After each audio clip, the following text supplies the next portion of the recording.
Nous souhaitons que ce débat soit interactif entre la salle et les partenaires invités. En parlant de partenaires invités, donc je salue la présence de Marlène Giacometti, la directrice de l'Office de tourisme Les Ménuires Saint-Martin de Belleville. Marlène. Également participe à cette table ronde Marie Le Calonnec, directrice de l'Office de tourisme communautaire de Granville-Terre-Mer. Sandrine Capdevieille, directrice de l'Office de tourisme communautaire de Toulon, Provence-Méditerranée.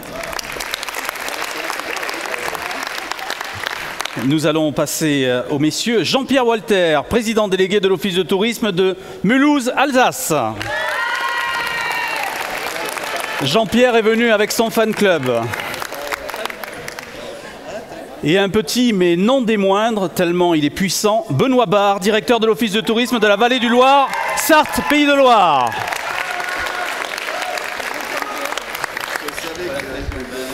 Voilà, le décor est posé et nous allons rentrer dans le vif du sujet puisqu'on va parler de nouveaux offices de tourisme et de nouvelles ambitions de territoire. Alors, avant de rentrer dans le questionnement, je vais vous demander à chacune et à chacun de vous présenter en 2 minutes chrono votre destination, votre projet de territoire, vos ambitions. Sandrine. Allez. Pardon. Est-ce que c'est bon, ça fonctionne? Bonjour à tous. Marlène. Pardon. Alors, donc moi je travaille pour les stations des Ménuires et de Saint-Martin de Belleville. Donc pour vous brosser un petit peu le contexte, une commune, les Bellevilles, 3 destinations touristiques, Saint-Martin de Belleville, les Ménuires et Val Thorens, et 2 offices de tourisme. Un pour Val Thorens, un pour les Ménuires et Saint-Martin que je dirige. Ça fait de la commune des Bellevilles la première destination de ski au monde. Donc contexte plutôt sympa. Plutôt sympa. Et puis la station des Ménuires a eu 50 ans il y a 2 ans. Et donc il fallait qu'elle réalise sa quinquamorphose, en tout cas on l'a appelé comme ça. Et donc notre projet de territoire est vraiment basé sur comment à 50 ans une station de ski comme une personne se connaît, s'assume et se projette avec beaucoup d'ambition pour vivre les 50 années qui viennent de la meilleure manière possible. Et puis, un peu comme des triplés dans une famille, on a Val Thorens, qui est un peu plus jeune que nous, mais qui est la première destination mondiale, la première station mondiale. Et puis, il faut faire exister Saint-Martin et les Ménuires avec des stratégies différentes, peut-être les mêmes outils, mais en tout cas, surtout ne pas copier. Voilà, c'est tout le défi, c'est faire aussi bien que les meilleurs, avec des outils communs, mais des stratégies différentes. D'accord. Donc ça veut dire qu'à 50 ans, vous avez fait le check-up nécessaire, comme on le fait dans la vie courante. Ok. Merci. Sandrine, allez.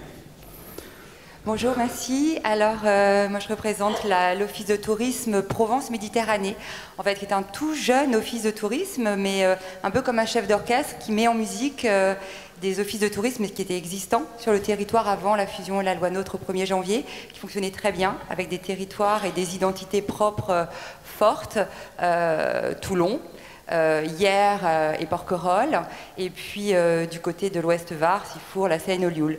L'idée de ce nouvel office de tourisme, en fait, et son ambition, c'est justement la mise en musique de ces territoires, mais pas avec forcément une notion, on le verra, et je pense qu'on l'évoquera ensuite, d'une destination avec une marque particulière, mais bien dans le respect des identités qui existent aujourd'hui et des communes. Voilà. On continue toujours en matière d'élégance à donner la parole aux dames d'abord. On continue donc avec Marie, s'il te plaît. Bonjour, donc Marie Le Calonnec, je suis la directrice de l'Office de tourisme de Granville-Terre-et-Mer, qui est en Normandie, je précise, parce qu'il y a beaucoup de gens qui ne connaissent pas, qui est le fruit d'une fusion de 7 offices et une station nautique de France qui a 4 étoiles. Il y a eu un gros travail de fait par les élus sur un questionnement sur c'est quoi notre territoire, qu'est-ce qu'on veut ensemble, quel est notre ADN. Et c'est à la suite de la première fusion qui a eu lieu en 2014 qu'ils ont décidé de prendre la compétence tourisme, un peu avant la loi NOTRe. nôtre, et de se positionner sur une ambition commune, de dire il faut d'abord qu'on sorte. Alors la Normandie et la Manche, c'est un territoire qui vit un petit peu dans l'ombre, et de dire il faut qu'on sorte, on voudrait être une des destinations françaises en matière de nautisme, mais on voudrait aussi garder notre âme, et c'est un des enjeux importants. Et alors l'office est créé, il y a encore des travaux menés par les élus sur le devenir du territoire, notamment sur les domaines nautiques qui vont forcément impacter sur l'économie touristique, qui représente un gros volet pour cette petite destination, parce qu'on a 32 communes et 40 000 habitants, donc on est un petit pousset à côté de mes collègues. Différentes tailles de territoire et d'office de tourisme. Jean-Pierre Walter, est-il utile de présenter encore Mulhouse? Je ne sais pas si c'est la technique qui va... Oui, oui, ça marche. Beaucoup. Bonjour à tous et à tous. Mulhouse, donc capitale européenne des musées techniques, qui a été regroupée autour de 39 communes, avec des communes qui avaient évidemment chacune des ambitions touristiques. La chance que nous avons eue, c'est que nous étions le seul office de tourisme à Mulhouse, donc pas de problème de fusion, d'acquisition, enfin tout ce qu'on peut imaginer. Et notre ambition, évidemment, c'est aussi de perpétuer autour des atouts que je vous ai dit tout à l'heure, de nos musées, mais également de la tradition alsacienne autour d'un point très fort, c'est le Noël en Alsace, hein, qui est une tradition très forte, où Mulhouse a réussi évidemment à gravir les échelons et aujourd'hui jouer dans la cour des grands autour de Strasbourg et de Colmar. Merci voilà. Jean-Pierre. Et j'allais, excuse-moi, juste oublier de dire que Mulhouse était une ville libre jusqu'en 1798 et donc un peu révolutionnaire pour devenir française. D'accord. Là, on pose les choses. Mulhouse fait pas comme les autres. On est des révolutionnaires et on le reste dans l'âme. Benoît. Bonjour, je vais rétablir tout de suite quelque chose. Il y a marqué Benoît Barre, c'est moi, ça, il n'y a pas de problème. Directeur OT de la vallée de la Loire. On est hégémonique, mais quand même pas à ce point-là. C'est vallée du Loir. Hein. C'est juste ça. Là, c'est un petit peu moins connu et un tout petit peu plus au nord. Mais sinon, ça va très bien. Comme quoi. Comme quoi, vous voyez, en matière de promotion, il y a encore des efforts à faire. Tout ça pour vous dire que l'histoire, elle commence il y a 40 ans avec la création d'une agence de développement que certains ont sans doute connue, qui s'appelait l'ADVL, avec un directeur, un mec très intéressant qui s'appelait Loïc Rousseau. Plusieurs offices de tourisme, 3 départements, 2 régions, Pays de la Loire, région Centre, Maine-et-Loire, Touraine, Indre-et-Loire et Sarthe. 6 offices de tourisme, une agence de développement et un projet fin d'année 2013, la mutualisation. 2 stratégies, une stratégie purement structurelle, la création de cette structure, 80 km d'est en ouest, avec, on en reparlera sans doute avec tout ce que ça suggère, et puis la notion même de destination à ancrer. On n'a pas la capacité à inventer une destination, mais à travailler avec nos prestataires, on en parlera aussi tout à l'heure. Donc voilà, une stratégie de destination. On en parlera aussi, je pense, tout à l'heure, de la question de notre approche du coût humain, d'être au plus près des prestataires, d'être au plus près des collectivités et bien sûr de nos clients et nos touristes. Parfait, vous avez respecté le timing. On a une belle représentation à la fois des territoires, des différentes zones que l'on peut avoir, la montagne, la mer, l'urbain, et puis en même temps des structures qui sont à capacité différente ou à géométrie variable, et c'est tout l'intérêt effectivement de ce forum cet après-midi. Alors ce que je vous propose, c'est systématiquement de poser une question pratique sur un thème particulier, et puis d'avoir un échange avec la salle, parce que l'objectif effectivement c'est de pouvoir effectivement débattre là-dessus. Alors on va parler un petit peu de stratégie, vous prendrez la parole à tour de rôle, je ne vais pas vous la distribuer, vous êtes des grands garçons et des grandes filles. Lorsqu'on a effectivement plusieurs destinations ou plusieurs territoires touristiques existants qui se regroupent, la première question que l'on peut se poser, c'est comment on arrive à fusionner et à avoir une ambition commune, tout en permettant à chacun de garder sa particularité. C'est quelque chose que l'on rencontre en matière de difficultés dans les fusions communautaires, au travers des différentes dimensions politiques, mais sur le plan touristique, comment on arrive effectivement à avoir cette ambition commune? Qui veut témoigner à ce sujet-là? Allez, il faut se lancer. Oui, alors nous, ça a été vraiment le cœur du sujet, cette question.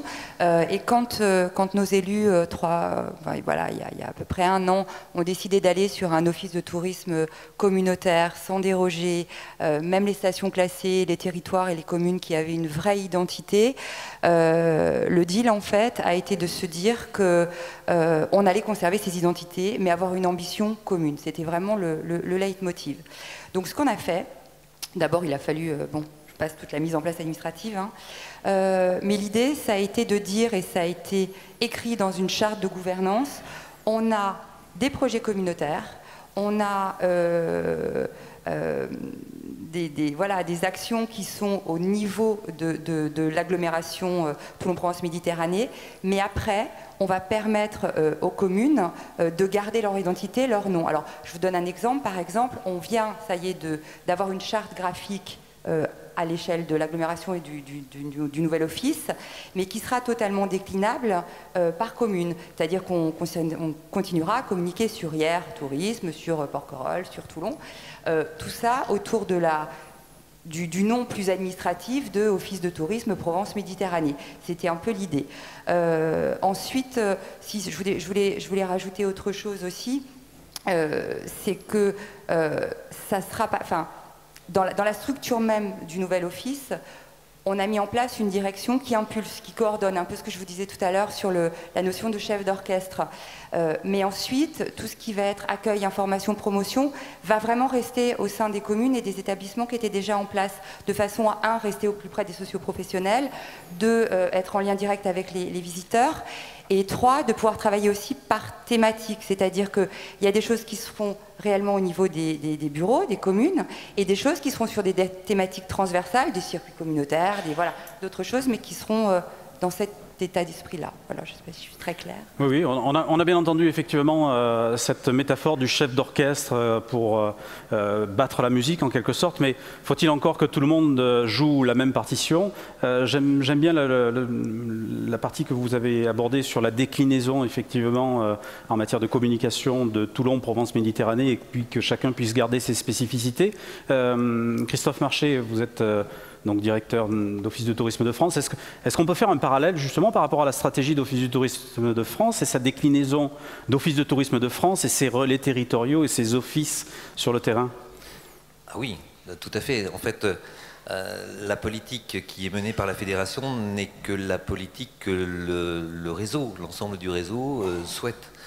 Et l'ensemble du réseau, ce sont les offices du tourisme, ce sont les relais territoriaux. Et le président l'a précisé hier, c'est la volonté pour la fédération de coordonner les relais territoriaux, quels qu'ils soient d'ailleurs, mais de travailler avec l'ensemble des strates. Et au-delà de ça d'ailleurs, c'est aussi de travailler avec les autres structures ou les autres niveaux, départementaux par exemple, ou régionaux. C'est dans le cadre de la confédération des fédérations. Et donc c'est à la fois notre structure et notre fédération qui doit s'intéresser et qui doit travailler très étroitement avec les différents niveaux, mais aussi l'imaginer, c'est pour être plus fort vis-à-vis du pouvoir en particulier, du gouvernement, c'est de le faire aussi en relais avec les relais territoriaux justement, avec le tourisme et territoire et avec Destination Région. Donc c'est véritablement de travailler ensemble. De toute façon, fédérer, c'est un terme qui veut bien dire cela, c'est-à-dire en fait réunir pour défendre une même cause, et c'est à cela qu'on va travailler donc très étroitement dans les prochains mois. Merci Christophe. Marie, en ce qui concerne l'ambition commune, comment ça s'est passé chez vous et comment vous l'avez structuré? Alors, on a la particularité d'avoir une ville-centre et un périmètre qui est très balnéaire et quand même une partie en rétro-littoral qui, comme dans ce type de territoire, a peur de ne pas être mis dans la boucle et dans le développement du territoire. Moi, je me suis appuyée en arrivant en juin l'année dernière sur le fait que la communauté de communes, elle avait beaucoup travaillé sur son identité partagée.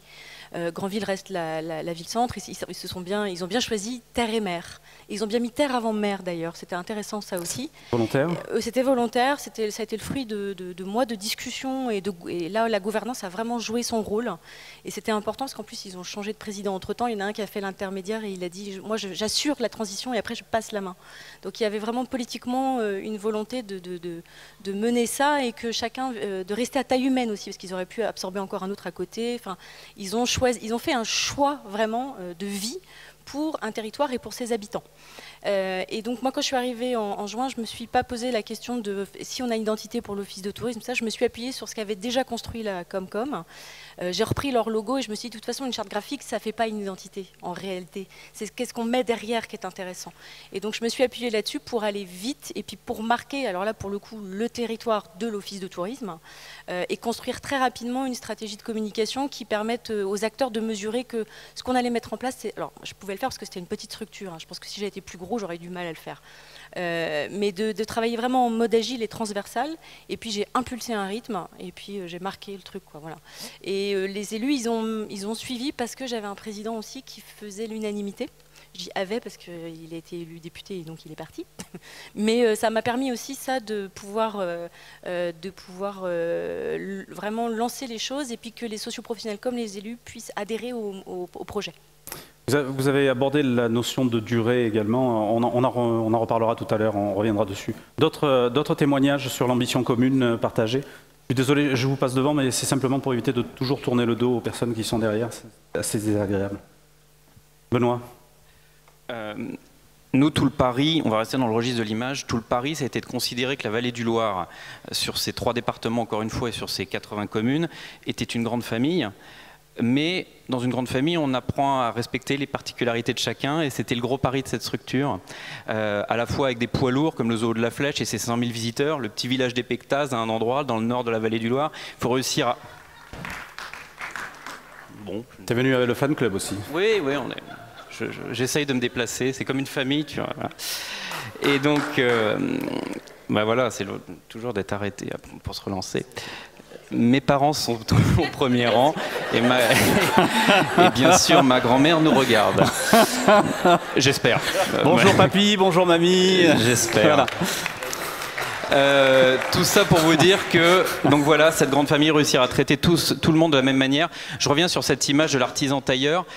Et on va rester dans le champ sémantique de l'artisan tailleur du cousu humain, c'est-à-dire d'être capable de s'adapter à la ville de la Flèche avec sa structure, avec son fonctionnement, avec ses élus, avec ses 300 salariés, pour nous c'est gros, aussi bien que la petite commune, donc l'accompagnement, parce qu'on a un service de développement, de marketing promo, de commercialisation, tout autant que les petits prestataires, les gros prestataires, voilà. De réussir à s'adapter au maximum dans une logique d'artisan tailleur, de cousu humain, j'insiste vraiment sur ces mots-là.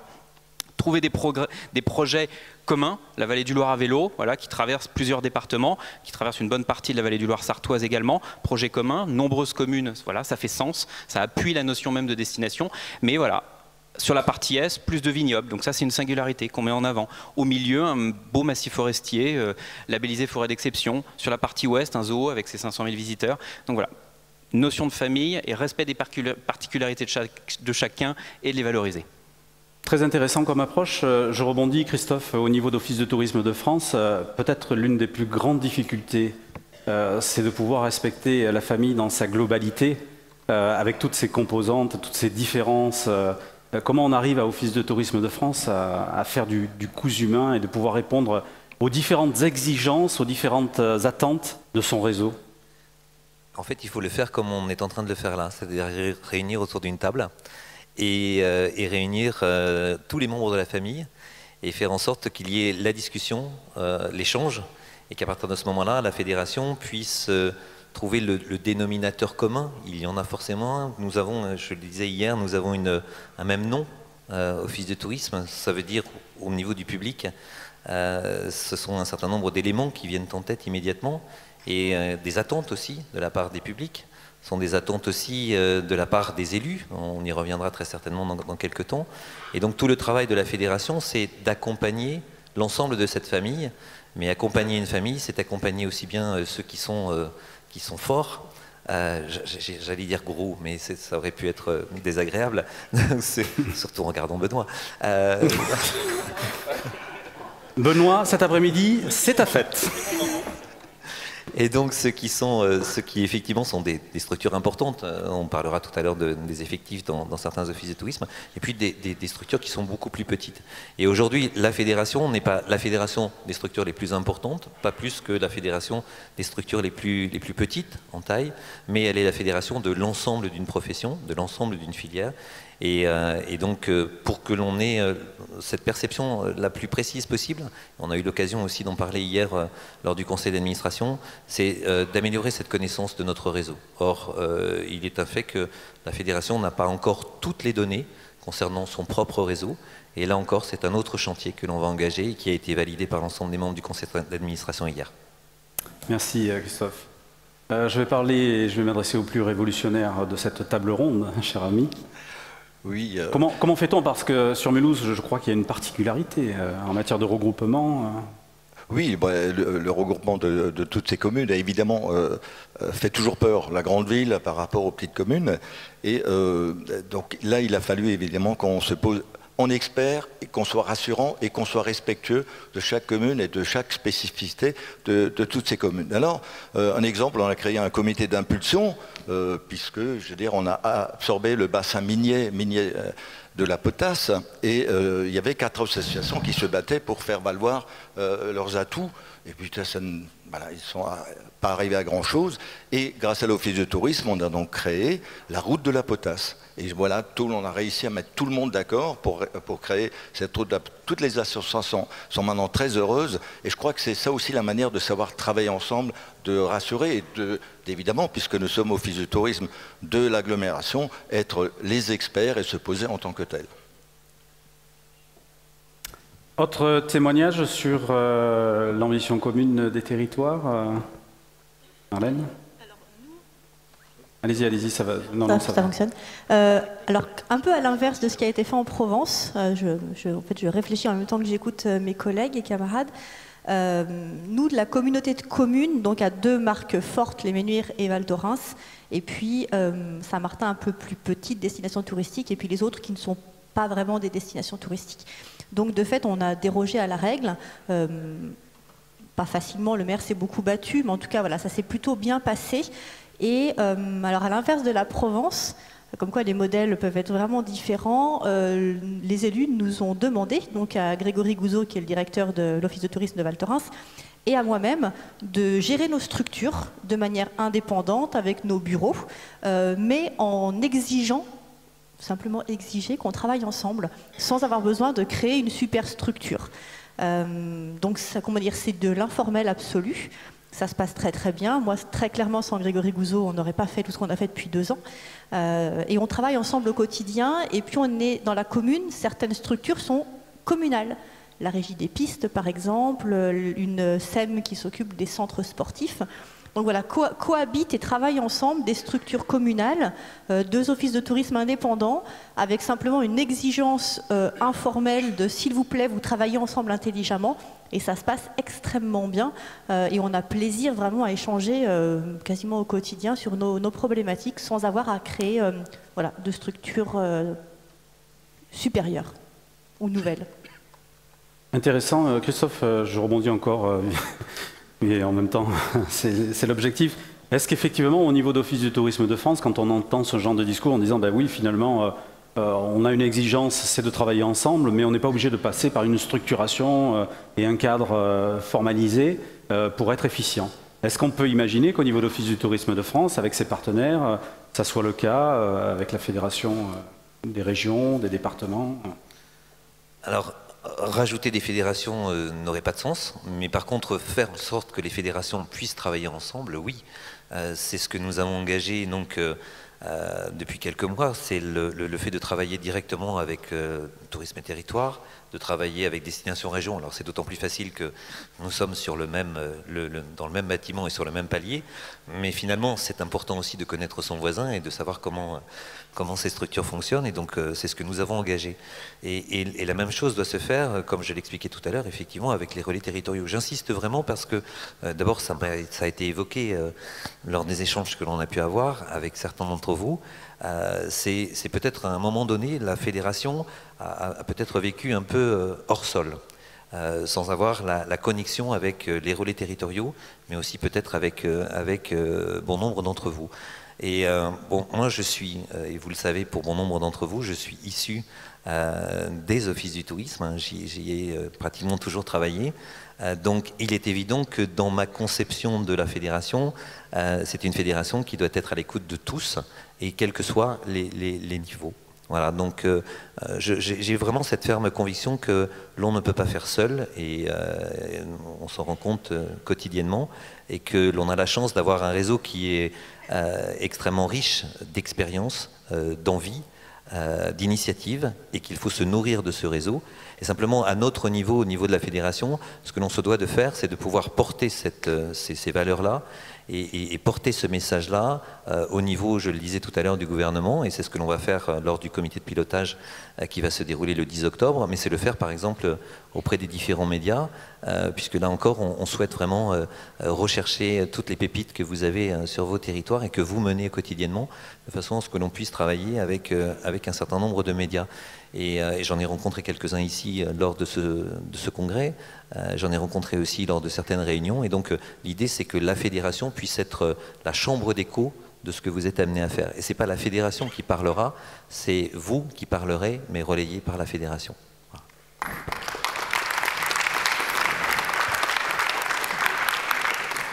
Alors, on parle effectivement de pépites, je dirais qu'on a quelques beaux diamants sur scène et dans la salle. Tout ça pour faire en sorte que l'Office du tourisme de France devienne une véritable rivière de diamants, en tout cas sur le plan touristique. Ce qui m'intéresse, c'est aussi d'avoir vos témoignages et vos avis. On va faire un premier échange avec la salle, des questions à poser sur justement cette stratégie des nouveaux territoires. Alors, si vous voulez prendre la parole, vous levez la main et vous vous présentez, et vous pouvez poser des questions effectivement aux intervenants. Donc, allez-y. N'ayez pas peur, il y a toujours la première question qui est difficile à poser, sinon on enchaînera sur des questions suivantes.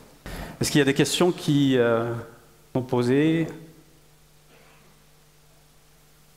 Oui, oui, il y a une dame qui... Oui. Je crois que je vais tout faire, je vais vous amener le micro. Non? Ah, Mathieu, oui, super, merci.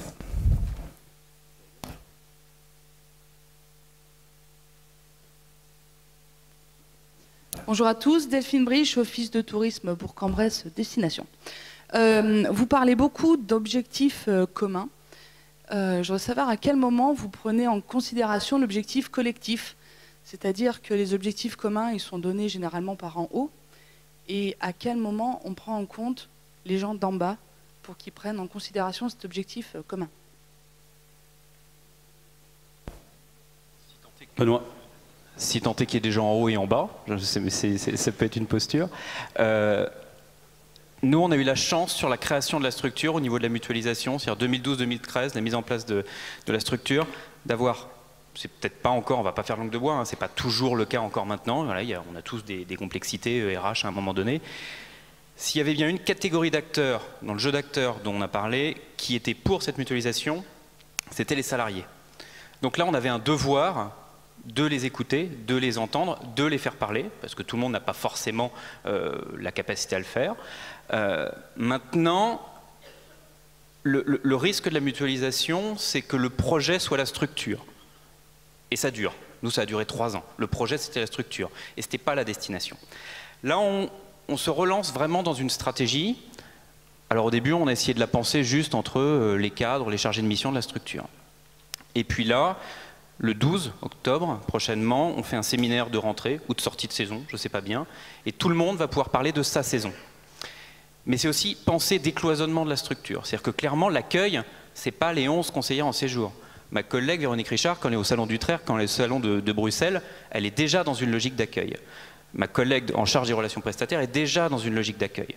Donc, s'il y a bien un sujet où on est tous d'accord, et qui est revendiqué par tout le monde, en interne, et qui est validé en partie, même totalement par le comité de direction, c'est de réinjecter la notion d'accueil dans, non pas cette fois-ci dans le parcours client, mais dans tout le process interne de la structure.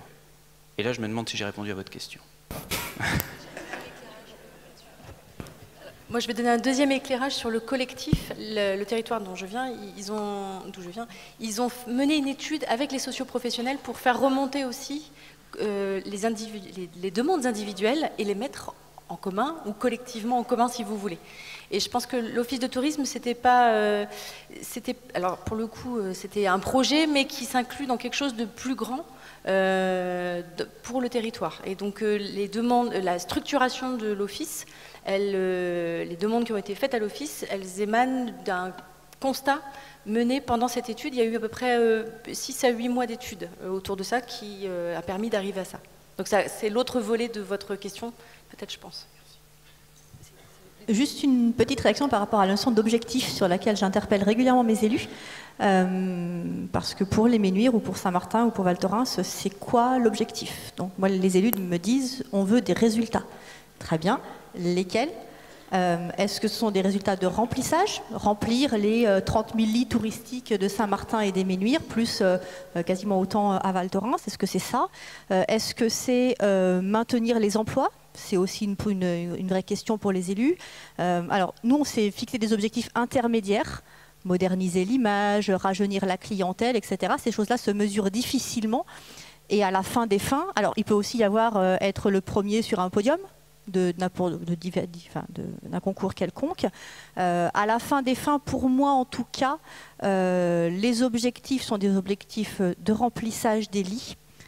Au moins parce que c'est mesurable assez facilement. C'est peut-être pas une fin en soi, mais nous on a cette problématique en tout cas en station. Et donc voilà, nous l'objectif, on n'a pas eu à le débattre vraiment. L'objectif final, remplir la station, et en découle l'atteinte d'objectifs secondaires entre guillemets, c'est-à-dire voilà, la pérennité économique de l'ensemble des socioprofessionnels de la destination. Merci, merci pour vos témoignages.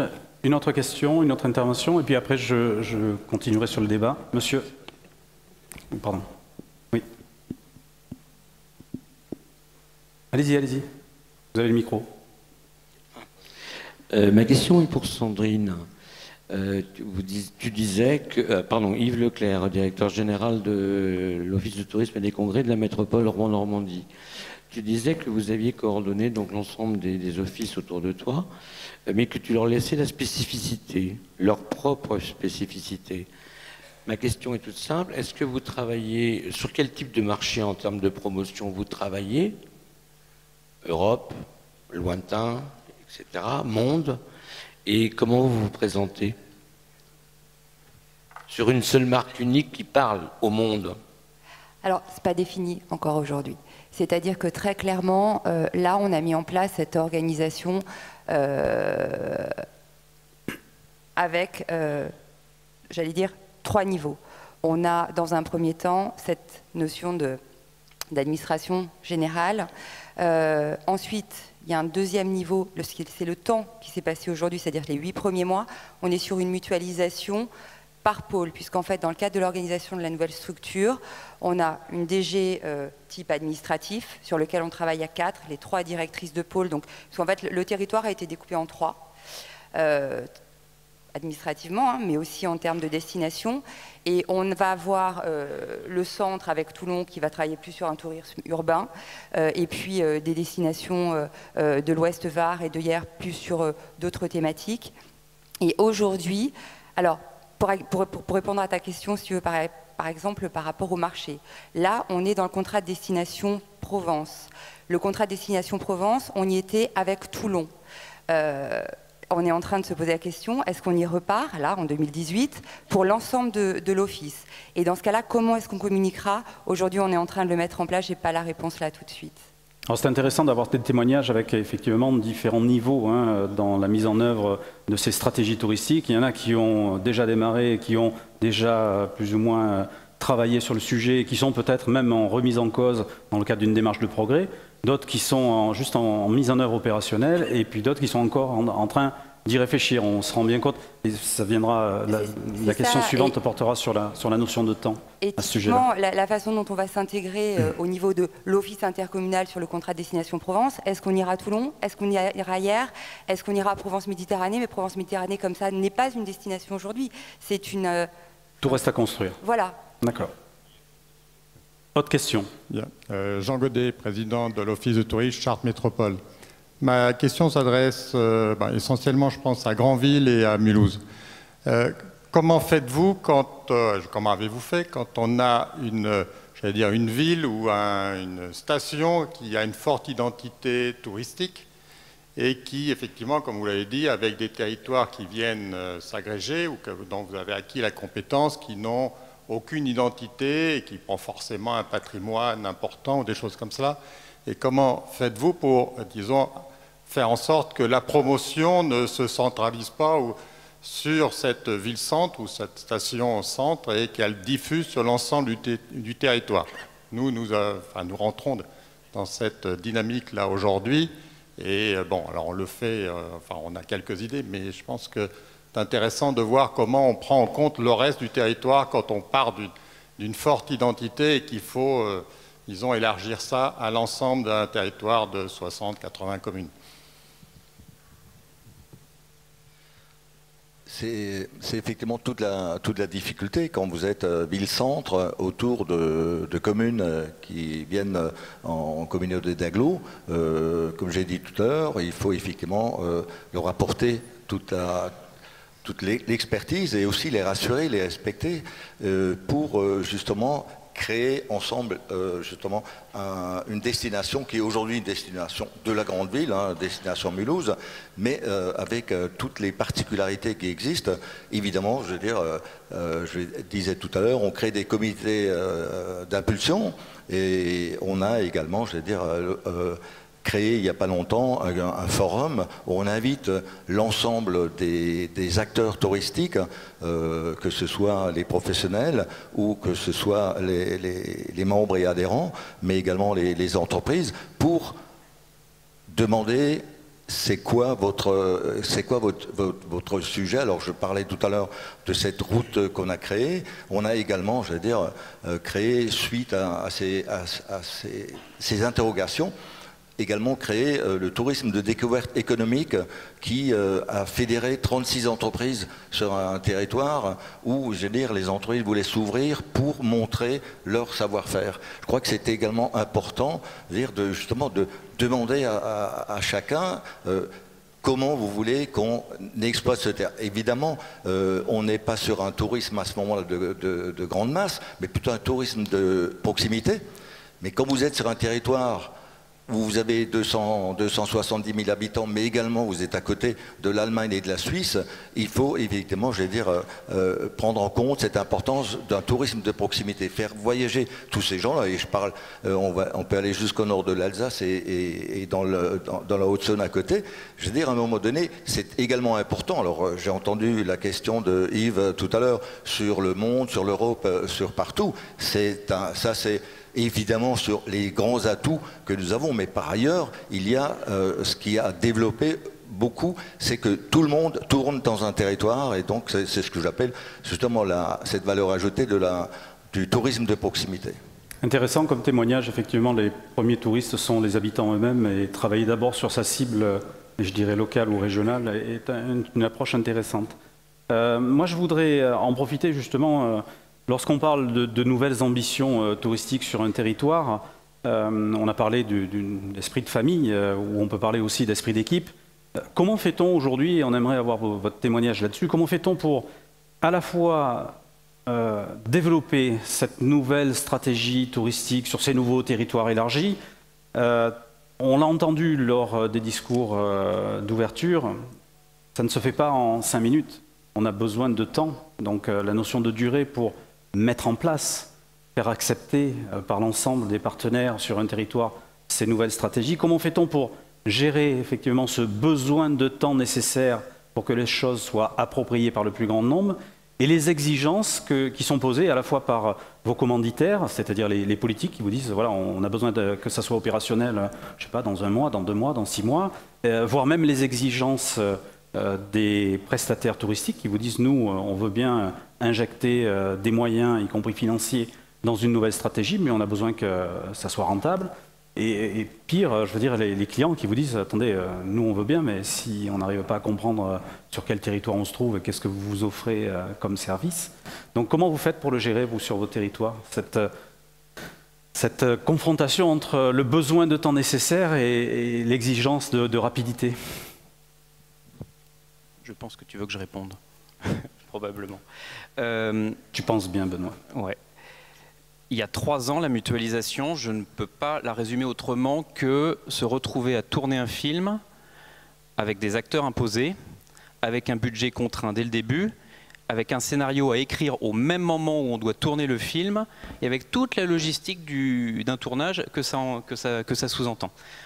C'est comme ça que je l'ai vécu, c'est comme ça que je l'ai même des fois subi, on peut le dire.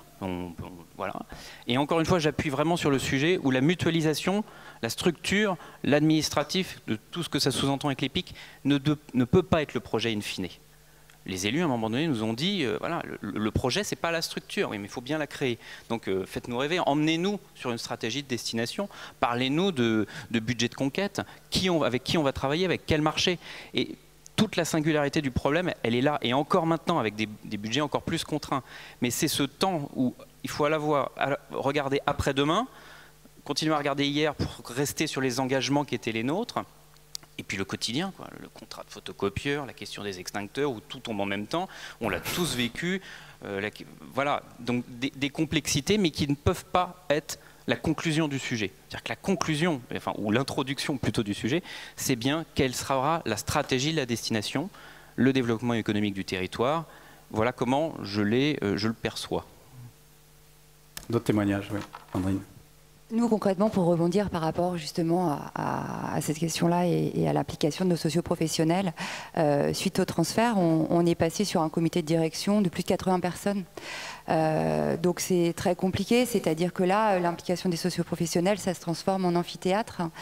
Et c'est pas forcément ni ce que souhaitent nos élus, ni ce que souhaitent nos sociopros, ni ce que souhaite l'équipe de l'Office, parce qu'on a envie d'échanger, de partager et de construire ensemble ce nouveau projet commun. Donc du coup, bon, hein, les comités de direction, ils sont là, ils existent, on essaye de les rendre plus vivants en faisant à chaque fois une thématique un peu particulière, mais surtout on essaye... alors d'abord, ça aussi, c'est quelque chose qu'on a délocalisé dans les pôles. Donc on a des comités territoriaux qui sont animés par les directrices de pôle, de façon à d'ailleurs ne pas avoir que des élus communautaires, mais retravailler avec les élus des communes, avoir plus de socioprofessionnels qui étaient impliqués dans les anciens comités de direction pour qu'ils continuent à s'impliquer et que toutes les informations, elles remontent. Donc ça, c'est un deuxième niveau, j'allais dire, de comité de direction. Et puis après, plus sur du transversal, mais par thématique, c'est-à-dire qu'on va développer, on va travailler ensemble sur des thématiques communes, là pas géographiques, mais de projets, de plongée sous-marine, de qualité, de promotion à l'international, de relations, enfin voilà. Donc c'est un peu comme ça qu'on essaye, nous, de construire et d'alléger cette méga structure. Plus de transversalité dans l'organisation et dans le relationnel. Jean-Pierre, d'autres témoignages sur cette partie-là, oui. Marlène. Ouais, je vais faire très vite parce que ça me semble beaucoup plus simple en fait. Nous, voilà, on a une destination avec des offices, etc. Mais même quand c'est simple et quand on ne crée pas de structure, quand j'ai pris mes fonctions il y a 2 ans, on voulait tout de suite des résultats. C'est-à-dire que tout de suite, il fallait que l'image soit changée, tout de suite qu'il y ait plus de touristes qui viennent, tout de suite que la clientèle soit plus jeune, etc. etc. Donc la stratégie, je l'ai présentée le 13 avril dernier. C'est les Menuires 2022, c'est le cap. Mais on a mis quand même 2 ans à l'écrire ensemble. Et ensuite, moins de problématiques entre guillemets politiques et communautaires. On a alors, 2 choses. J'ai passé du temps sur le terrain, c'est-à-dire que je passe en général 5-6 heures le samedi à me balader dans la station pour discuter et encore discuter. Encore l'humain, toujours l'humain. Ça, c'est la première chose. Et la deuxième chose, c'est que on avait une problématique, nous, d'ambiance dans la station des Menuires. Et donc, on a choisi, pour remettre en route le moteur, de financer pour les sociopros. C'est-à-dire que l'Office de tourisme a financé des concerts dans les bars. C'est pas son job, normalement. L'Office de tourisme a financé des concerts dans les restaurants. C'est pas son job, normalement. Mais moi, j'ai fait le pari de dire, je donne, et ensuite je reçois. Et bien maintenant, les bars qui ont joué le jeu prennent la programmation de l'Office de tourisme et la multiplient par 2 ou 3 l'hiver. Donc voilà. Bon témoignage, investir pour la suite. Christophe, pour Office de tourisme de France, pour Christian Mourizard, le président et le nouveau conseil d'administration, avoir en matière d'exigence des résultats immédiats, parce que c'est un peu peut-être ce que vous demande le réseau des offices de tourisme de France. Comment vous arrivez à le mettre en œuvre et à y répondre avec cette nécessité de prendre le temps de la réflexion? Alors c'est ce que j'ai dit sous forme de boutade parfois à certains depuis le début du congrès. Je n'ai pas atteint les 100 jours encore. Donc il me reste encore un peu de temps pour faire quelques avancées. Ceci étant, moi je voudrais remercier le conseil d'administration qui s'est déroulé hier et dont les membres sont ici, parce que la feuille de route est tracée. Certes, nous n'en sommes qu'au début, mais par contre les 4 éléments sur lesquels nous allons travailler sont parfaitement définis. Donc je le rappelle, hein, pour mémoire, la communication, l'observatoire, la vie fédérale qui intègre tout un ensemble d'éléments et la prospective. Et là, nous sommes complètement dans cet aspect-là. Donc ces éléments-là ont été définis. Nous allons travailler avec l'ensemble de l'équipe, avec la répartition aussi des différents postes. Et ça, tout cela ça a été présenté hier, avec l'intégration aussi des mouvements dans une équipe. Hein. C'est ce que nous connaissons actuellement, puisque nous allons avoir le départ d'Adeline dans quelques jours pour un heureux événement. Et puis le départ de Yannick pour aller vers d'autres sphères, mais qui continuera, comme l'a dit notre président, qui continuera à être un cheval de Troie et qui pourra nous aider. Donc voilà, les résultats, vous ne les aurez peut-être pas demain, c'est sûr, et je ne veux surtout pas m'engager là-dessus. En tout état de cause, ce qui est important, c'est que vous ressentiez que votre fédération est en train de changer, qu'elle prend un nouveau cap. Non pas que ce qui ait été fait avant n'ait pas été bien fait, ça j'y tiens, c'est pas la terre brûlée en arrivant dans un nouveau poste, mais simplement cette fédération, je vous l'ai dit tout à l'heure, elle se doit de vous accompagner. Et vous accompagner, c'est être au plus près de vos attentes. Et à partir de ce moment-là, ce qui nous a paru être le plus évident, c'était les 4 points sur lesquels je suis revenu tout à l'heure. Parce que l'on a senti par des discussions avec bon nombre d'entre vous, par une étude qui avait été faite aussi l'année dernière, qui avait été présentée à Saint-Étienne, on a bien senti que c'était ces points-là sur lesquels vous aviez des attentes. Et peut-être que nous nous étions dispersés sur certains autres points. Et ces éléments-là, nous allons les écarter, les mettre en sommeil, peut-être pour y revenir demain, parce que rien n'est écrit, rien n'est acquis. Mais en tout cas, on a pensé utile de travailler sur les 4 piliers. Et une fois de plus, ce n'est pas gravé dans le marbre. C'est-à-dire que tout cela est amené à évoluer, et tout cela évoluera parce que vous nous ferez remonter un certain nombre d'attentes et de demandes, et notre travail, ça sera d'essayer de s'y adapter le plus rapidement possible. Ceci étant, effectivement, je ne veux pas, comme le disait Marlène, vous dire que tout va être résolu et tout sera opérationnel dans un délai court. Si vous m'accordez un petit peu de temps, on va essayer de vous donner au moins quelques signaux. Peut-être que, tout simplement, ce congrès aussi, qui est un congrès dans un contexte particulier, on le savait. On a même eu quelques interrogations au sein du conseil d'administration sur le fait de maintenir ce rendez-vous, compte tenu des circonstances, compte tenu des délais très courts qui nous étaient donnés. Ce congrès, il a été monté en 3 mois pratiquement. Mais finalement, les administrateurs ont souhaité le maintenir parce qu'il était important qu'il y ait ce moment de rendez-vous. Et puis c'est ce moment de rendez-vous qui, peut-être pour certains d'entre vous, commence à impulser une nouvelle ligne pour la Fédération nationale. Merci Christophe. Oui, vous pouvez. Merci pour ce témoignage. Des questions dans la salle concernant effectivement cette problématique de gestion du temps, de la durée nécessaire pour mettre en place de nouvelles stratégies touristiques, peut-être des témoignages éventuellement. Est-ce qu'il y en a parmi vous qui souhaitent intervenir à ce sujet-là avant qu'on passe à d'autres questions? Levez la main. Non, c'est l'heure de la sieste. Tout va bien? Allez, on continue. Alors justement, moi je voulais rebondir là-dessus et encore une fois que vous puissiez témoigner pour l'ensemble du réseau. Lorsqu'on parle effectivement de mise en place de nouvelles ambitions pour nos territoires et de nouvelles stratégies touristiques, est-ce qu'on peut réellement parler de révolution? Alors de révolution à la fois sur le plan structurel, mais aussi sur le plan intellectuel et culturel, et jusqu'où on peut aller lorsque l'on sait que la première résistance que l'on a sur nos territoires, c'est d'abord et avant tout la résistance au changement. Comment vous arrivez à opérer ce changement sur vos territoires par rapport à vos nouveaux projets? Est-ce que c'est aussi facile que cela? Et si vous rencontrez des difficultés, comment vous arrivez non seulement à les contourner, peut-être à les résoudre et à faire en sorte qu'il y ait des éléments positifs? Jean-Pierre? On parle de résistance, donc oui, forcément j'ai l'impression révolutionnaire. Je vais rester sur évidemment la révolution culturelle de notre office du tourisme, mais également la révolution institutionnelle, et la révolution statutaire et budgétaire. Donc tu vois, il y a vraiment tout un champ à balayer. La première révolution culturelle, c'était effectivement ce que j'ai entendu hier, quand on nous a, dans le cadre de l'atelier prospective, présenter l'office du tourisme de demain. On nous a dit, voilà, il n'y a plus de banque d'accueil, il y a un espace de détente, il y a un welcome café, il y a des coins comment dirais-je, d'information, des écrans numériques, une boutique.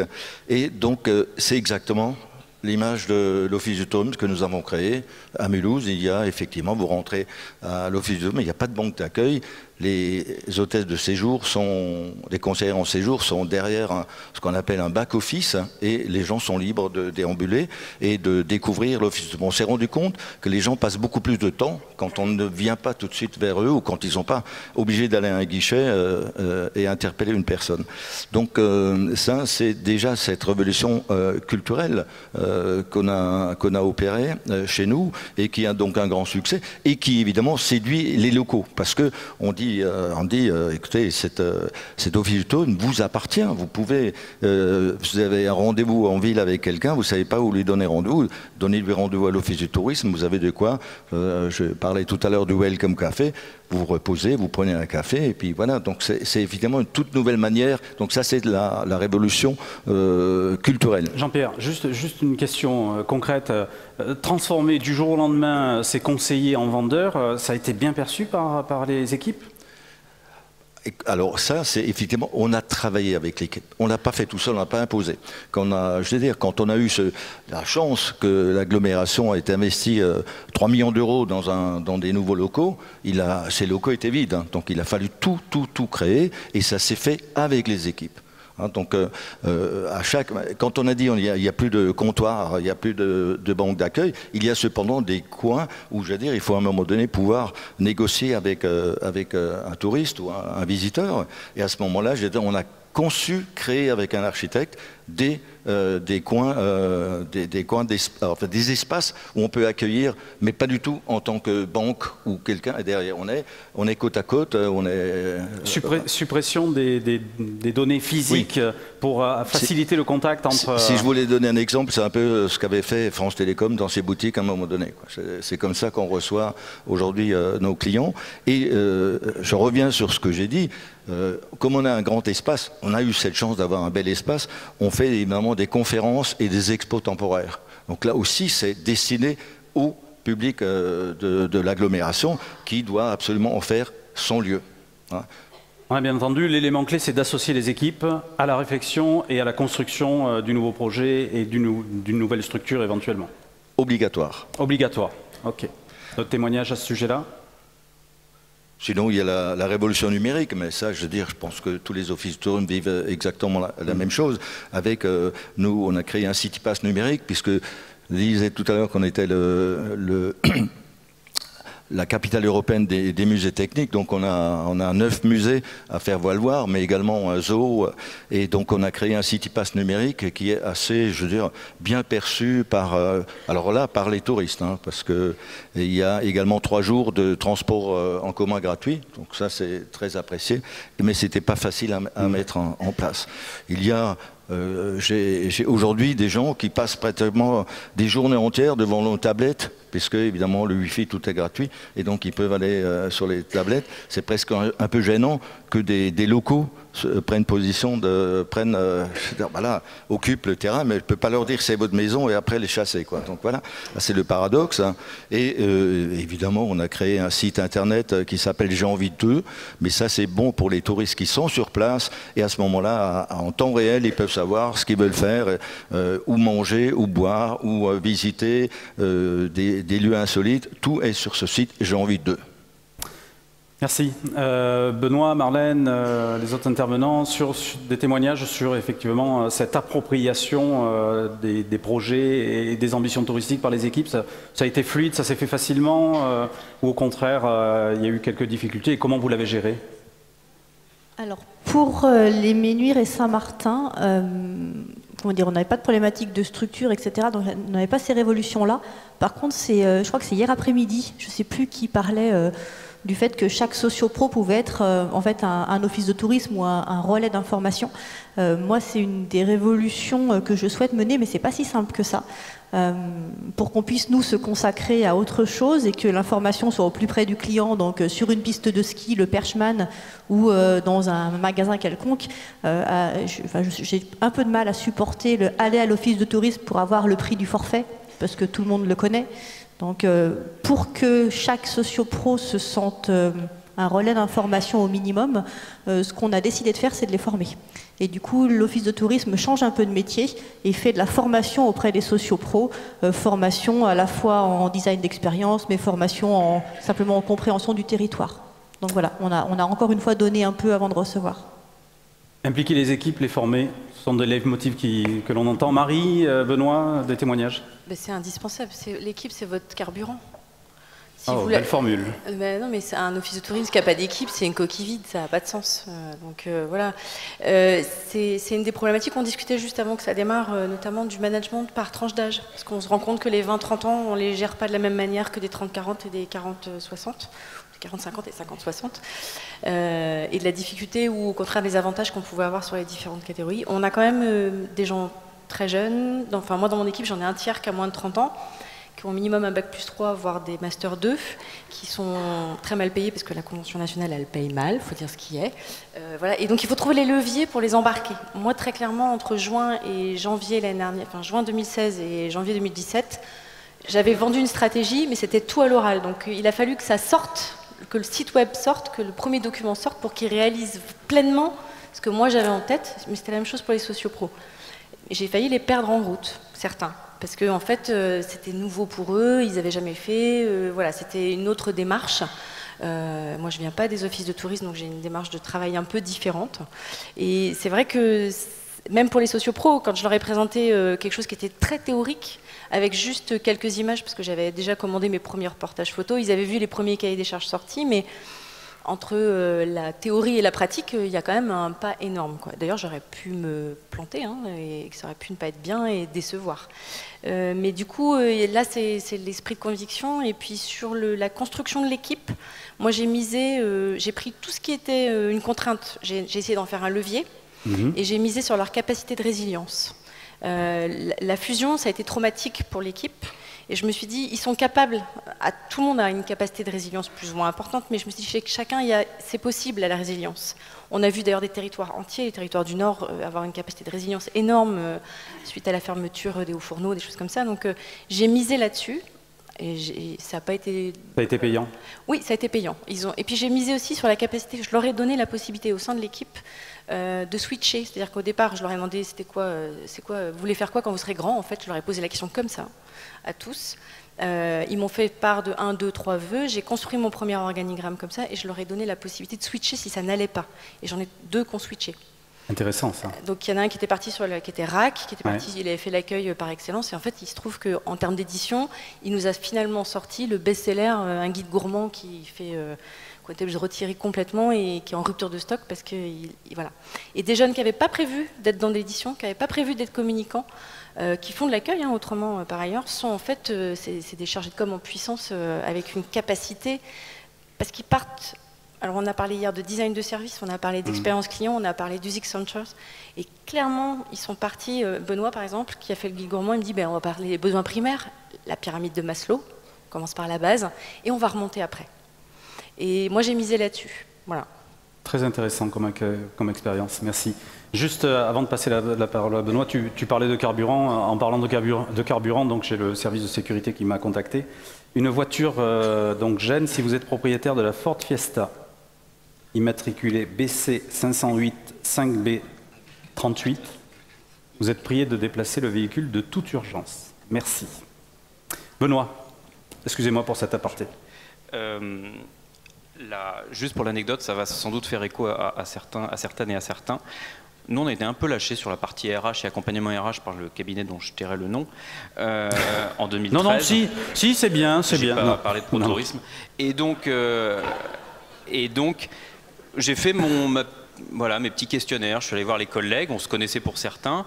Et la question, la réponse à chaque fois, c'est pour l'équipe accueil, c'est je ne veux plus faire d'accueil. Là, il y a un gros problème. Clairement, on va se dire aussi les choses. Capacité augmentée chacun dès la première année, très compliqué.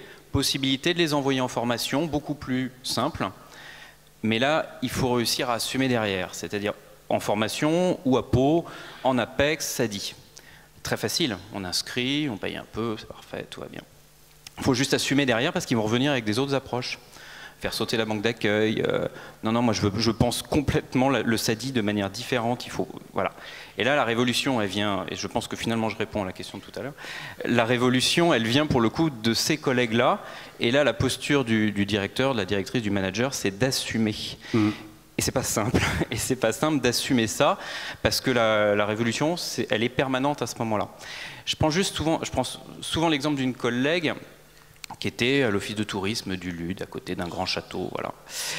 Eh bien, on a saisonnalisé, on a organisé l'office de tourisme, il y avait 6 lieux d'accueil, on n'en a maintenu que 4, dont 2 qui sont ouverts à l'année.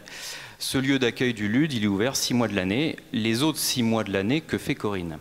En l'occurrence, Corinne, elle vient en appoint d'autres collègues sur d'autres lieux d'accueil, mais surtout, elle vient en appoint de notre collègue sur le service marketing promo pour l'aider sur les accueils presse, sur la préparation, sur la gestion des salons. Après, parce qu'on a une saisonnalité à un moment donné. Donc, d'avoir pensé l'organigramme, la répartition des missions en fonction des lieux de répartition des offices et de la saisonnalité a été plutôt favorable nous concernant. Alors, nous, on est encore en plein dedans. Par rapport au changement, la réticence au changement, la peur du changement. On essaye de beaucoup rassurer, on communique énormément, ça demande une énergie folle, ça prend vraiment beaucoup de temps. Pour le coup, j'ai beaucoup de chance parce que je suis accompagnée des 3 directrices de pôle qui sont, elles, réellement au contact des équipes, donc on en parle beaucoup. On sent qu'il y a une vraie envie, c'est-à-dire que l'ensemble des équipes, les 72, ont très envie de bosser ensemble, très envie de se rencontrer. Ils ont déjà, dans un premier temps, à l'initiative des directrices de pôle, ils ont déjà fait le tour. Ils se sont fait des éductours entre eux pour apprendre à se connaître. Donc déjà, c'était ça. Ensuite, là, on est en train de mettre en place ces fameux groupes projets sur des thématiques particulières, alors qualité tourisme, accueil, boutique. Chaque responsable de pôle ou chaque responsable de bureau prend la responsabilité d'un groupe, fait travailler ceux qui ont envie et qu'on a identifié comme étant, voulant s'impliquer dans ces démarches-là. Et c'est vrai qu'il y a une vraie envie. Et on veut, toute la difficulté là de ces 8 premiers mois a été de ne pas aller trop vite, parce qu'on n'était pas prêt à organiser ça, et en même temps de ne pas les frustrer, de ne pas faire retomber cette pression positive, parce qu'on voyait bien qu'ils étaient en attente vraiment, ils avaient envie que ça bouge. Donc pas aller trop vite, mais prendre le temps de le faire. Et bon, là, voilà, ça fait 8 mois, là, je pense qu'on est prêt, et c'est parti. Christophe, comment on a parlé d'éléments de rassurance, là, on entend bien effectivement certaines problématiques exprimées sur les territoires. Comment Office de tourisme de France peut accompagner son réseau, ses offices, justement, dans la résolution de certains de ces problèmes qui sont des problèmes concrets de gestion du temps, de gestion des personnels? Alors, juste une petite réponse tout à l'heure concernant la convention collective. Ça n'est qu'une base, mais le management derrière peut faire en sorte que l'on dépasse largement les planchers qui sont proposés. C'est le premier élément qui peut être important en fait en termes de gestion interne.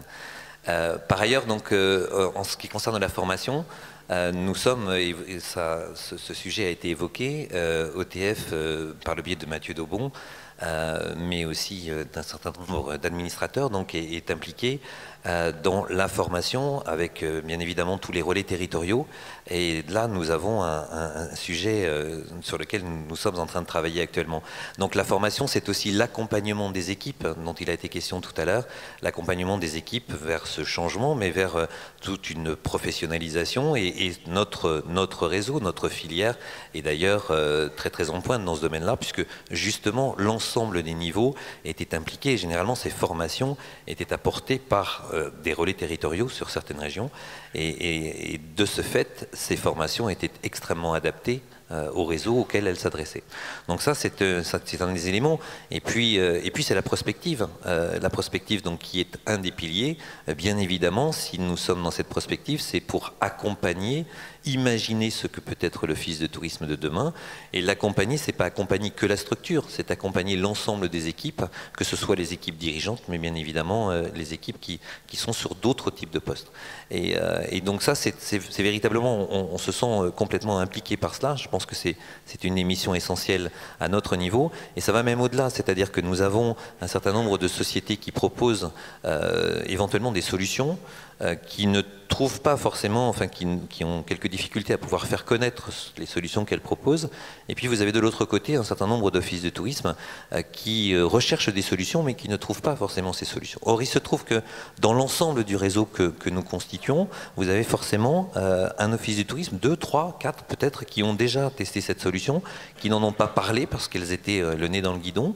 Et c'est peut-être à nous de compiler cela, de faire passer cette information. Alors on sait que ça passe par d'autres biais et il n'est pas question de se substituer à ces autres canaux qui existent, mais c'est peut-être aussi d'apporter un éclairage complémentaire. Je pense que c'est aussi une des missions de l'Office du tourisme. Donc ce sujet a aussi été abordé hier. Ce conseil d'administration, bien que très court, a été extrêmement dense. Priorité parmi les priorités à l'Office de tourisme de France. Des questions à poser à nos intervenants de cette table ronde dans la salle? Est-ce qu'il y en a qui veulent questionner nos... Oui. Nos intervenants. Marcel Boer, président de l'Office du tourisme intercommunal de Célestat en Alsace centrale. Alors effectivement, puisqu'on parle d'Office du tourisme du futur, nous sommes tous conscients, enfin pas tous, que effectivement les banques d'accueil, ce ne sont plus les pièces les plus importantes d'un office du tourisme, mais il est vrai que beaucoup d'élus, notamment dans notre secteur, n'en sont pas encore tout à fait convaincus. Ça, c'est une chose. D'autre part, je pense qu'un des points importants, à mon sens, pour l'Office du tourisme du futur, et nous y travaillons, c'est la mise en place d'une carte d'hôte. Alors, je ne sais pas si ces personnes qui sont là peuvent nous donner un peu leur expérience à ce niveau-là, parce que je trouve le touriste, quand il vient, c'est vrai, il s'intéresse évidemment au territoire, il s'intéresse aux sites à visiter, il s'intéresse à la gastronomie, mais quelque part, il faut aussi lui offrir quelque chose. Et je pense qu'avec les socioprofessionnels, eh bien, les élus, les offices du tourisme peuvent aller dans ce sens, et pour moi, c'est au niveau de la carte d'hôte. On voit bien dans nos pays voisins, que sont l'Allemagne, l'Autriche, ce sont des choses qui sont bien développées et je ne sais pas sur notre territoire français où on en est et quelle est, disons, l'évolution dans ce sens. Merci. Est-ce que c'est l'un des éléments de vos stratégies respectives, la carte d'hôte, ou pas? Moi, je peux juste ne pas vous répondre. Pour le coup, on a imaginé le faire et dans le groupe de travail, c'était trop tôt. Et la carte d'hôte s'est transformée très rapidement en carte de réduction, ce qui a à peu près aucun sens à mon avis. Donc on a laissé tomber cette idée de carte d'hôte.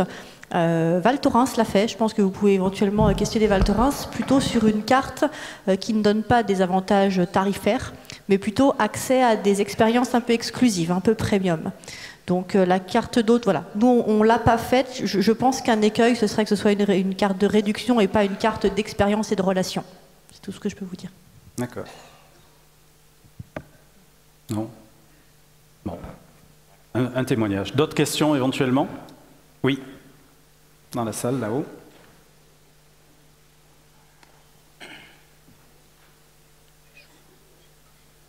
Bon, désolé du coup. Bonjour, Mehdi Kerbati, office de tourisme communautaire de la Matésine en Isère. On parle beaucoup d'accueil, de gestion de personnel, et c'est normal dans ces regroupements, mais on n'a pas beaucoup abordé le côté promotion. Et comment vous, alors je ne sais pas, peut-être tout le monde peut y répondre, comment vous avez géré notamment les budgets et les promotions qui étaient faites individuellement, comment vous les avez menées ensemble pour faire la promotion d'un des territoires ou globalement du territoire fraîchement constitué? Marie. Juste Alors pour ce qui concerne mon territoire, moi à la base, mon premier métier c'est plutôt DIRCOM. Voilà, donc le budget communication, c'est même d'ailleurs plutôt pour la stratégie, pour ça qu'ils m'ont embauché, que pour mes compétences en EPIC que je n'avais jamais géré avant le 5 juin l'année dernière. Moi j'ai une particularité, c'est que j'ai 1,5 million de budget et j'ai un peu plus de 800 000 en masse salariale. Donc ce qui me laisse, une fois que les charges sont enlevées, parce qu'on a beaucoup de bureaux et que on discute avec les élus de savoir si on va les fermer partiellement ou pas, mais ça je sais que c'est un processus qui va être très long. J'ai quand même réussi à garder un poste d'attaché de presse et pour une petite destination comme la mienne c'est indispensable. Donc là c'est de la masse salariale, quelques outils type Argus, Data pour avoir des fichiers qualifiés.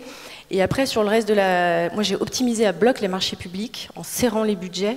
Et en ne faisant pas travailler une agence sur une charte graphique et puis ensuite une déclinaison et ça, j'ai vraiment pris ce qui existait à la communauté de communes parce que je savais que j'avais pas beaucoup d'argent, parce qu'en gros j'ai à peu près 200 000 €, ce qui est vraiment pas grand chose pour la promotion d'une destination. Après je me suis attachée à lever de la recette en régie publicitaire, en d'autres, au-delà de tout ce qui était commercialisation, parce que j'ai une cellule commercialisation chez moi. Et en fait, on a fait une première... il a fallu marquer le terrain et montrer qu'on était capable de faire en communication une stratégie. J'ai beaucoup misé sur le site internet aussi. Et pour tout vous dire, au début, quand je suis arrivée, on était un peu en chaussettes. J'avais que des réseaux sociaux. Et, alors, le digital, ça passe beaucoup par les médias sociaux. Et on a commencé comme ça. J'ai fait travailler mon expertise d'abord. Et puis après, j'ai formé mes collaborateurs pour ne pas avoir... On sera obligé parfois de prendre des agences pour faire des choses très spécifiques qu'on ne sait pas encore faire. Mais j'ai beaucoup misé sur l'auto-formation des collaborateurs. Et puis, quelques-uns avaient déjà de la formation d'ANT, mais ANT, ça n'a rien à voir avec du marketing digital, enfin, à mon sens. D'ailleurs, après, si Christophe me l'autorise, je vous parlerai de l'Observatoire des médias sociaux et de l'attractivité territoriale. Qu'est-ce que je veux dire? Optimiser ses budgets de communication, on peut faire des choses super avec pas beaucoup d'argent. Par contre, il faut être inventif et il faut faire des choix.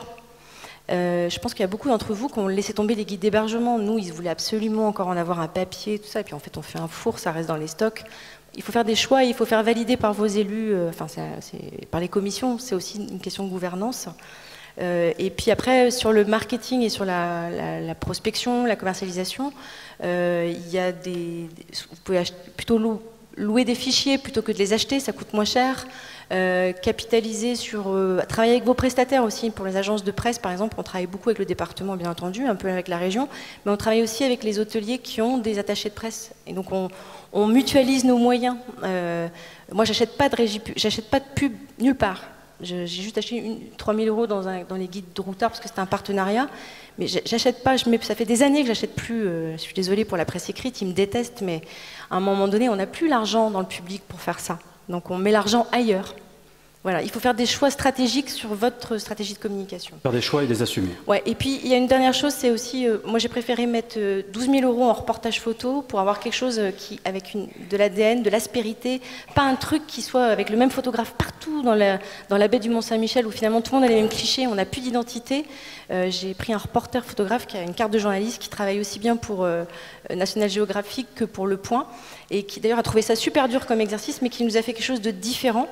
Et puis on a travaillé avec les gens du territoire pour que ce soit pas hors sol justement. Et sur notre photothèque, c'est des gens, d'ailleurs ils viennent me voir en me disant je suis super content d'avoir ma photo en pleine balle dans votre site internet, enfin on existe. Et après comme ils font de la compétition en Surfire, et ben, ils véhiculent. Donc j'ai misé là-dessus. Et avec 200 000 €, on peut faire beaucoup de choses. Mais par contre, il faut choisir et être astucieux. Et mutualiser. Ouais, co-construire aussi, c'est intéressant. Faire les bons choix et mutualiser, co-construire, associer les partenaires. C'est l'ADN du territoire. Encore une question. Ensuite, on passera au dernier thème de cette table ronde. Pas de questions? Oui, pardon, excusez-moi, je ne vous avais pas vu.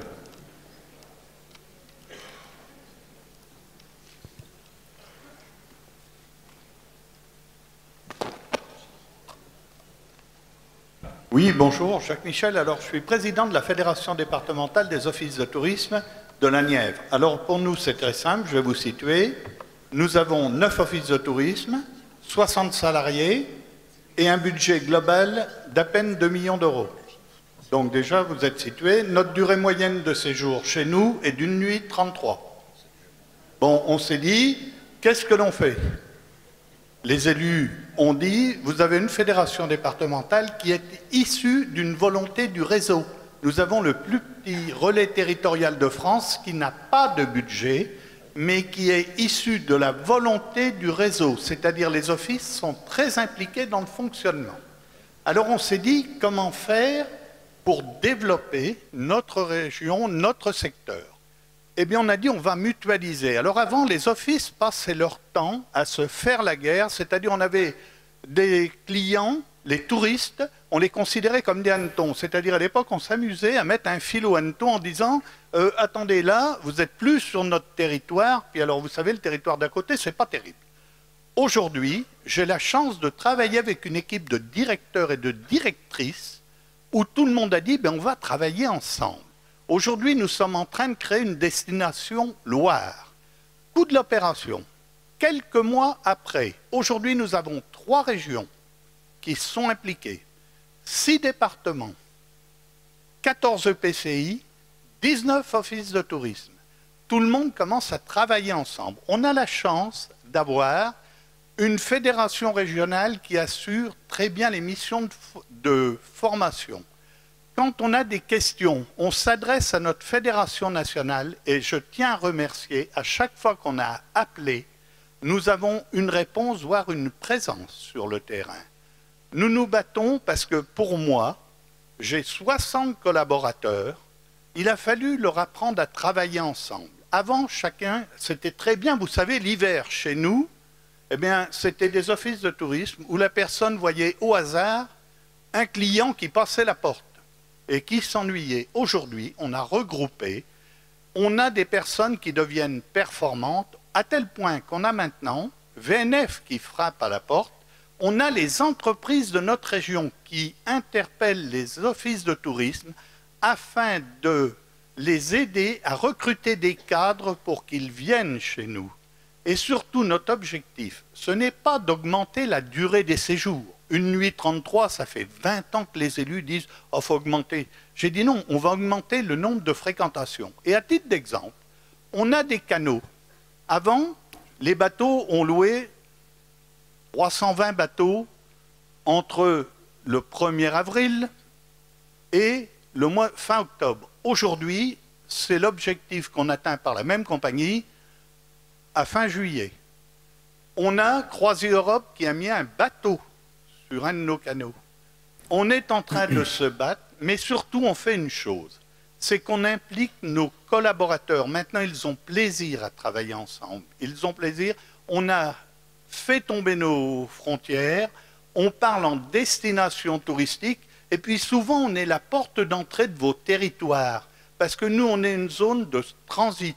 Quand vous avez les gens qui viennent de Bretagne... Jacques, je suis désolé, tu es en train de me manger mon crédit temps. Ah bon, il va falloir conclure. Je vais être bref, non mais pour dire ce qui est fait, il faut parler des offices simples, des petits territoires. La question. Alors la question c'est très simple, c'est comment on peut être encore plus aidé par les grosses structures pour nous développer.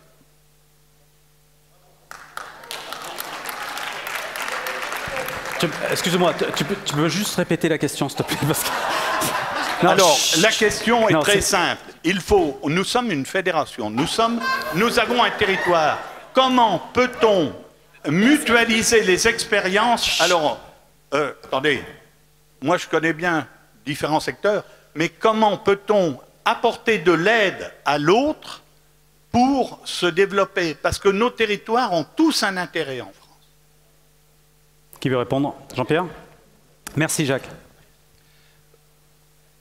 Je ne sais pas si je vais apporter une réponse précise. Les grosses structures, non, grosses structures, voilà. Comme je suis la seule structure dans un grand territoire, ce que nous avons comme principe, nous travaillons évidemment avec les offices de tourisme de l'ensemble de la région.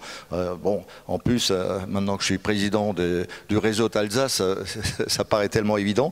Mais comme Marcel Boer, tout à l'heure, de Célestat, interpellait les offices de tourisme sur la carte d'hôtes, mais nous avons d'autres expériences que nous partageons, puisque Mulhouse, on a créé un réseau de Griters, et je veux dire, on a été les parrains de Célestat. Donc, ça prouve bien que nous amenons quelque chose de plus avec les autres offices du tourisme.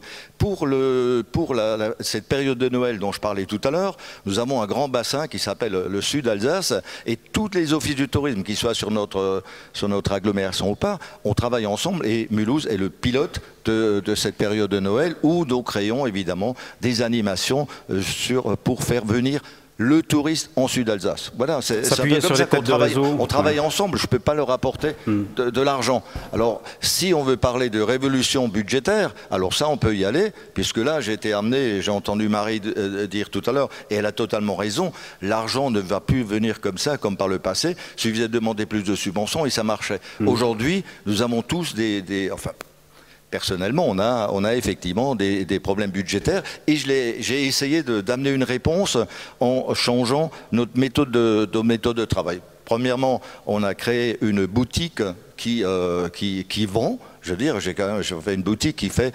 250 000 € juste pour 36 jours. 250 000 € pour 36 jours en Noël. Et je veux dire, j'ai encore 100 000 € pour le reste. En fait, c'est une boutique qui tourne à 350 000 € par an. C'est quand même un apport. On a également ouvert notre office du tourisme à des partenaires privés. Donc il y a des grandes sociétés qui sont devenues actionnaires, je m'entends, donnent des subventions. Sous quelle forme? Un club des partenaires? Un club des partenaires, voilà. Un club de partenaires, des entreprises qui payent selon leur taille entre 1 000 et 4 000 € de participation, contre évidemment plein d'avantages qu'on leur donne, mais je vais pas m'étendre là-dessus. Et alors la dernière révolution culturelle pour notre office du tourisme, c'est qu'on a demandé à l'agglomération de nous confier les hébergements touristiques qui sont l'auberge jeunesse. Et donc depuis 1 an et demi, l'office du tourisme de Mulhouse gère une auberge jeunesse avec beaucoup de bonheur et je veux dire une réussite totale en matière financière. Pour le reste aussi, pour l'accueil également. Et à partir de décembre, nous sommes en train de reprendre la gestion du camping. Donc voilà, l'hôtellerie de plein air. Progressivement, vous rachetez les biens communaux, on devient vous les récupérez. une entreprise, voilà. Vous comptez mettre la main sur la ville dans sa globalité ou quoi? Si on pouvait nous confier des musées à gérer, on le ferait aussi. Voilà. Il faut absolument qu'on soit plus créatif pour s'autofinancer. D'accord, recherche d'autofinancement et comme on le dit si bien, l'argent ne fait pas le bonheur, donc ça veut dire que peut-être, pour répondre à Jacques, l'apport que peut avoir des relais territoriaux n'est pas simplement que matériel, il peut être aussi en matière d'ingénierie, de stratégie de communication, peut-être aussi de prospective, les amener à se rencontrer et à travailler ensemble. C'est comme ça que vous le vivez sur les terrains. On va terminer parce que le temps nous est compté sur une dernière approche et puis après vous aurez la possibilité pendant la pause d'échanger avec les collègues du réseau. Aujourd'hui, en matière d'organisation, est-ce que l'on doit faire la promotion encore du PSG, c'est-à-dire projet stratégie gouvernance, ou est-ce qu'au contraire, il faudrait faire la promotion du GPS, c'est-à-dire commencer par la gouvernance, l'organisation structurelle, parler du projet et terminer par la stratégie? Quelle est votre approche là-dessus? Comment vous l'avez plus ou moins imaginé, vécu, mise en place? PSG ou GPS? LOL. Alors moi, j'ai fait 17 ans en collectivité territoriale, donc pour moi, ce sera plutôt gouvernance. Projet. Gouvernance, projet. Idem. GPS. Il faut d'abord savoir où on va aller projet. et on met le reste en adéquation. Nous concernant, je pense que le temps est venu vraiment de passer en mode GPS, effectivement. Alors moi, je ne m'étais pas posé la question, mais en fait, on a pu se poser sur la stratégie très vite parce que la gouvernance fonctionne super bien. Ouais. Donc c'est parce que ça, c'était même plus une question qu'on s'est mis tout de suite sur la stratégie. Donc je pense GPS également. Christophe, en tant que directeur d'Office de tourisme de France, GPS ou PSG, aujourd'hui, demain? Alors, si tant est qu'on puisse donner un conseil à ce niveau-là. Pour la fédération, je n'avancerai pas pour l'instant, mais en tant que directeur d'Office du tourisme il y a quelques temps, je pensais plutôt projet d'abord et mode de gouvernance ensuite. Puisque l'objectif était de définir ce que l'on souhaitait atteindre, quel public on souhaitait atteindre, quelle communication on souhaitait faire, et puis ne venait qu'ensuite la structure la plus adaptée en fonction de la façon dont on allait agir. Donc voilà, moi c'était plutôt l'inverse, mais je me sens un peu seul là. C'est pas évident. Hein. Bien, écoutez, nous avons respecté le timing. Je tenais à vous remercier pour votre attention à ce sujet-là. Remercier les participants à cette table ronde. Ils sont à votre disposition pendant la pause pour échanger avec vous. Vous pouvez leur poser toutes les questions que vous le souhaitez.